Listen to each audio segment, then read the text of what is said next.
Je suis François-Xavier Abikou. Je vais faire cette vidéo pour dénoncer un fait, pour dénoncer quelque chose qui ne va pas dans le secteur de la construction.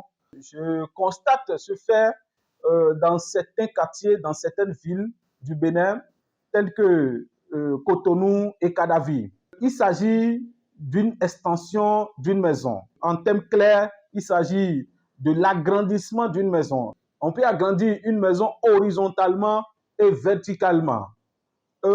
L'agrandissement d'une maison, c'est une très bonne chose. C'est une très bonne chose. Si une famille s'agrandit, c'est normal qu'il faut agrandir sa maison. Il faut faire une extension de sa maison. Mais avant de faire une extension de sa maison, il y a des dispositions qu'il faut prendre.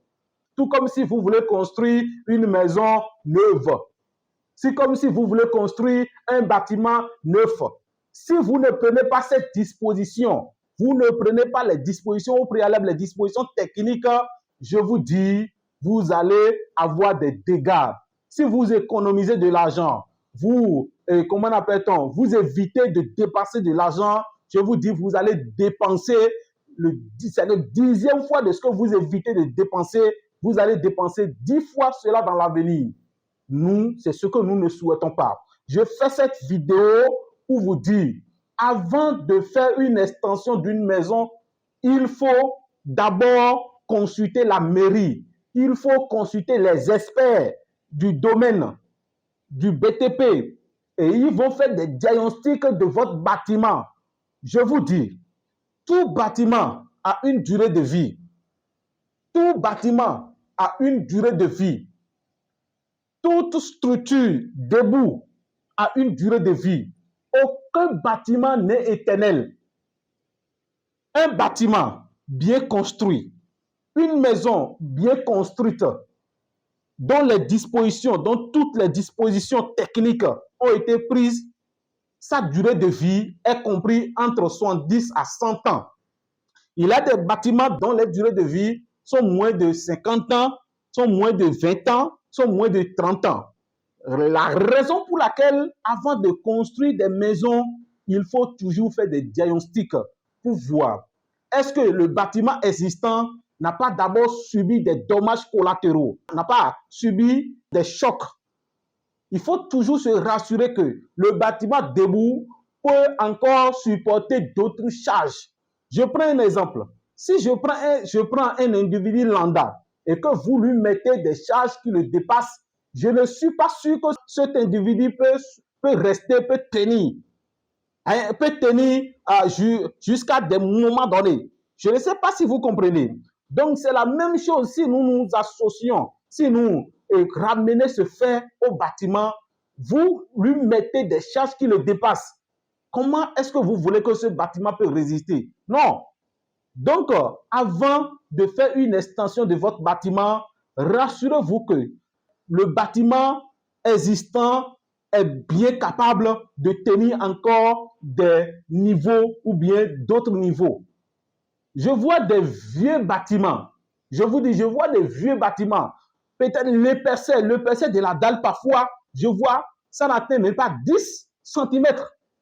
Des bâtiments dont l'épaisseur n'atteint pas 10 cm. Des bâtiments dont les papins sont déjà très vieux. Les bâtiments dont vous allez observer des fissures sur le mur et on complète encore des niveaux. C'est dommage. J'ai vu ça à des moments, j'ai vu ça à des endroits dont j'ai dit, cela, ça ne va pas. Ça ne va pas, il faudrait qu'on dénonce ça. Le gouvernement doit aussi prendre des dispositions pour caler ces gens-là, pour sanctionner ces gens-là qui construisent, qui font des extensions, qui font et des agrandissements de leurs maisons sans prendre des dispositions, sans prendre des autorisations. Je vous dis, avant de faire une extension dans un pays respecté comme le nôtre, je vous dis, il faut consulter la mairie. C'est la moindre des choses à faire. La loi est là. Il faut consulter la mairie. La mairie détient un document et ce document contient ce qu'on appelle PLU. PLU est égal à Plan local d'urbanisme et ce qu'on appelle également POS, Plan d'occupation des sols. Et quand vous consultez la mairie vous donne les dispositions à prendre. Vous accompagnez par les experts également. Il y a aussi des entreprises spécialisées dans ça. Vous consultez ces experts-là. Il y a aussi des ingénieurs qui peuvent vous dire, qui peuvent visiter votre maison et faire des diagnostics de votre bâtiment et voir les poteaux pour voir est-ce que les fers qui sont dedans, la rue n'a pas encore taqué ses fers ou bien comment il faut faire. Est-ce qu'à ce niveau, il faut créer encore d'autres poteaux? Quelles sont les dimensions qu'il faut donner à ce poteau-là? Est-ce qu'on ne peut pas avoir des retombées pour ces poutres-là? Je vous dis, si vous ne faites pas ça, vous allez causer des dégâts. Je vous dis, si vous faites une erreur dans le bâtiment, vous allez causer beaucoup de dégâts qu'on peut observer comme des morts. Il y a des dégâts qu'on peut observer dans les bâtiments comme des fissures et autres. Mais ces dégâts que nous observons, des fissures ou autres dans le bâtiment, c'est progressif. Au fur et à mesure, ça s'agrandit. Jusqu'à ce que vous allez voir votre bâtiment tomber. Il y a des dégâts qu'on voit subitement comme ça et le bâtiment est tombé. Si vous faites une erreur, vous allez voir que votre bâtiment sera tombé immédiatement. Mais il y a des dégâts progressifs. Et vous allez voir que ça s'agrandit. Les fissures dans votre bâtiment s'agrandissent au fur et à mesure. Cela veut dire qu'ils n'ont pas pris des dispositions techniques pour réaliser ce bâtiment. Je vous dis, je répète encore, un professionnel qui fait une erreur dans le bâtiment va causer la mort des milliers de personnes. Mais un médecin qui fait une erreur peut causer la mort d'une seule personne. Un médecin qui fait une erreur peut causer la mort d'une personne. Mais un professionnel du bâtiment, tel qu'un ingénieur ou un technicien qui fait un mauvais travail, peut causer la mort de milliers de personnes. Si vous ne voulez pas avoir la mort des gens en conscience, si vous ne voulez pas avoir vos dépenses tomber à l'air, mieux vaut de prendre des dispositions préalables pour éviter ces dégâts.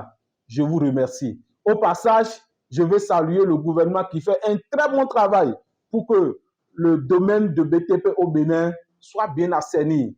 Et je dis merci à notre gouvernement qui ne cesse d'aménager aucun effort pour que le BTP en République du Bénin soit un milieu, soit un domaine bien assaini. Merci beaucoup. Merci aux différents ordres des architectes, ordres des ingénieurs, ordres des techniciens. Merci au ministère de cadre de vie. Merci à toutes les mairies du Bénin. Merci à tous les cadres, à tous les directeurs centraux. Merci à toutes les entreprises du BTP qui ne cessent jamais de faire un grand effort afin que le professionnalisme du BTP soit révélé. Merci encore et je vous remercie.